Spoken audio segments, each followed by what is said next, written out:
welcome back to another video. Today we are doing our Monday Night Raw review for, I believe it's June 11th, I'm not quite sure, but, yeah, Monday Night Raw last night was pretty interesting. It wasn't as good as the last 2 weeks, I guess. The last 2 weeks of Monday Night Raw were really, really good, but it was still a solid show. And also my voice is getting a little bit better.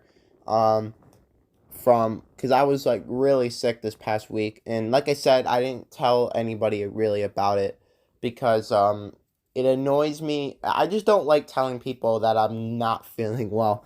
But besides the point, let's get into this Monday Night Raw review. It's gonna be a quick video because I'm a little bit busy today. But we Monday Night Raw started off last night with Rhea Ripley being presented the new Women's Championship. Now this could be now, this was a weird way to announce it. They got sent in WWE emails that Rhea was going to be presenting a new championship, but whatever. But as you guys can see on the screen, it's the World Heavyweight Championship with a right strap. And this was being speculated by a lot of people, me included. And I just got to say, I really do like the championship. I think that the Raw side of the championships are better than the SmackDown side. Now, I don't think necessarily the SmackDown titles look bad or anything, but the Raw titles look more prestige behind them. Like, they legitimately look better. And, seeing Rhea with it on, seeing Rhea carry it around, I really like it. I really do. And I've seen pictures of Asuka carrying hers around, and I just get that feeling that there's more. I don't know. I just like the look of it better.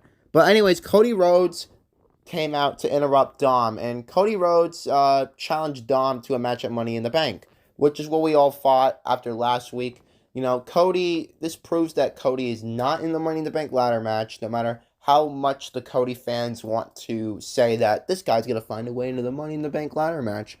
Well, sorry to ruin your little Codester story finisher, but he's facing Dom at Money in the Bank because on Dom's behalf, Rhea accepted the challenge and it's on for Money in the Bank, which I think Cody versus Dom in London is a really good match. Not only for the match itself, but this is a match that the fans eat up as well. But following that, Cody faced The Miz. It wasn't really that long of a match. I guess the one thing you could say is that Miz got Cody to bleed on his hair, I guess. But Cody won academically, and it looks like we're finally getting back into the swing of fully healthy Cody, which is good. I know his arm injury was storyline purpose, but, I just want to see Cody be Cody again. But also, WWE promoted the Women's Money in the Bank ladder match, and I will give my thoughts. I'll have a separate video out soon to give my thoughts about Money in the Bank, but so far the Women's Money in the Bank ladder match is absolutely really good. This is exactly what we need. I know Bayley and Becky Lynch are stars that I've wanted already, but to me, I think that Bayley and Becky won't win, and I'll explain that later on. Next up, Zoe Stark interrupted Becky Lynch, or Becky Lynch was going to cut a promo before she faced Chelsea Green, and Zoe Stark came out, no Trish, surprisingly, and yeah, Zoe Stark's first time on the mic by herself couldn't have went a lot better for her because Becky ate her up, which I guess WWE, this was their goal for Zoe to get ate up on the mic, but you guys may have seen the video I posted on Twitter. It was Becky violated her, saying that Zoe has no personality and you're built like a pit bull, which is hilarious.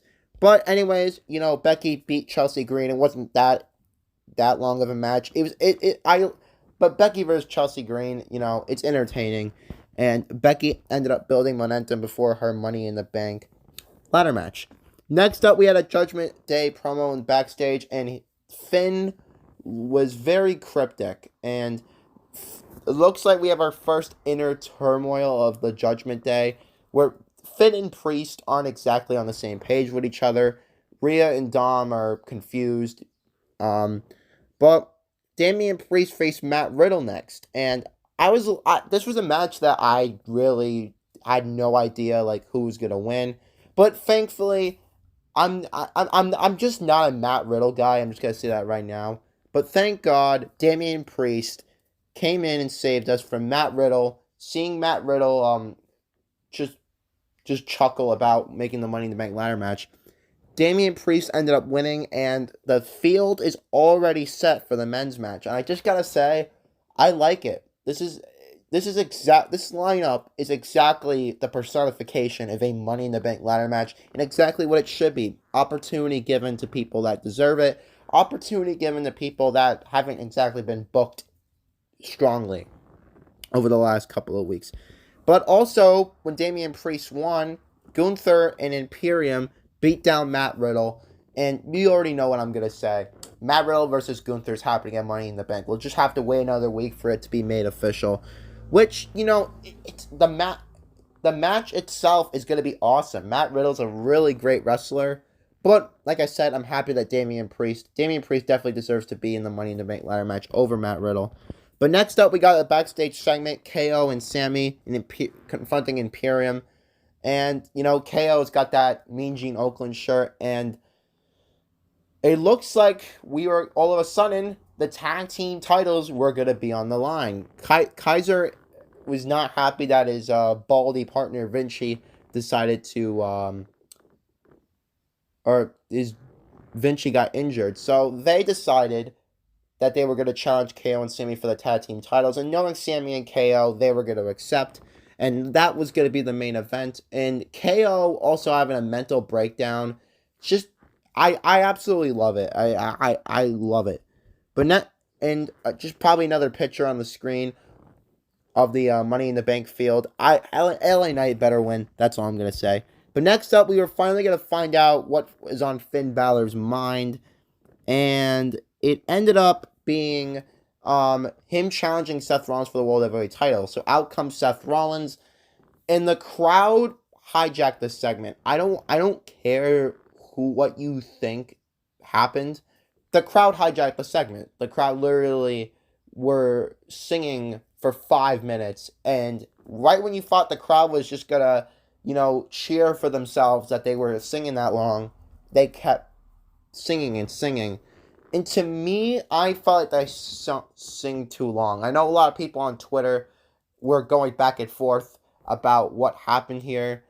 The simple answer is the crowd hijacked the segment. I don't know. I know wrestling Twitter likes to fake that an opinion can't be shared, but this segment was still ridiculously good.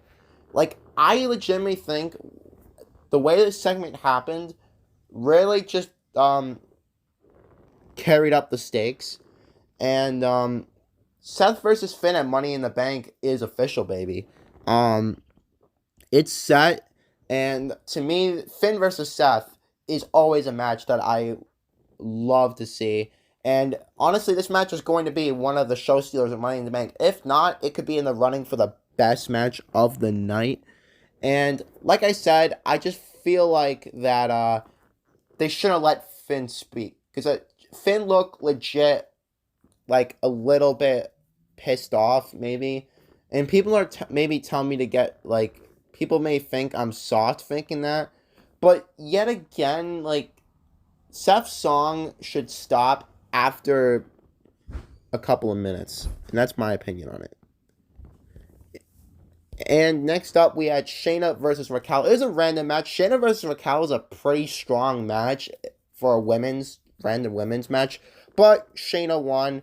And it looks like Raquel's going into that, like she doesn't know what to do sort of hole. And Shayna and Ronda continue to be there, I guess. But next up, we had Chad Gable versus Ivar. The Maxine Dupree, the new Alpha Academy, so to speak, is really, really warming up to me. Like, I absolutely love it. I've always loved the Chad Gable shoosh, but adding Maxine Dupree to it was just perfect strategy. And Chad Gable got a win, thank God. I mean, I don't care who it is. Let's see Chad Gable go on a win streak, please. Next up, we had probably one of the more shocking shots of Raw. JD McDonough is speaking to his protege, or Finn Balor is speaking to his protege, JD McDonough, and clearly JD McDonough is going to be in the Judgment Day by Money in the Bank, or if not Money in the Bank. And this is the official tease. Finn Balor is clearly sick of Damian Priest, and Finn Balor wants the guy that he trained that made it to the main roster to be in the Judgment Day. That's pretty much what that is. And Damian Priest saw this. It's not like he had a sixth sense and saw it from all the way across the locker room or all the way across the backstage area. Damian Priest was right there. And it just seems like that Damian and Finn Balor is going to be falling apart as the weeks go on. And we're going to see much more of Finn. And next time, we're maybe going to see what Finn Balor is actually saying to JD McDonough. But this is easily going to be one of my most hooked storylines. JD McDonough was so goddamn good in NXT. I can't wait to see what this comes out to. And Seth Rollins also is going to have an open challenge next week on Raw, which, is good and all. But like I said, Raw next week is in Ohio. So I really hope that Seth Rollins and Johnny Gargano gets made official at some point. And a lot of people are like, why do you think it's Johnny Gargano? Well, Johnny Gargano was born in Ohio.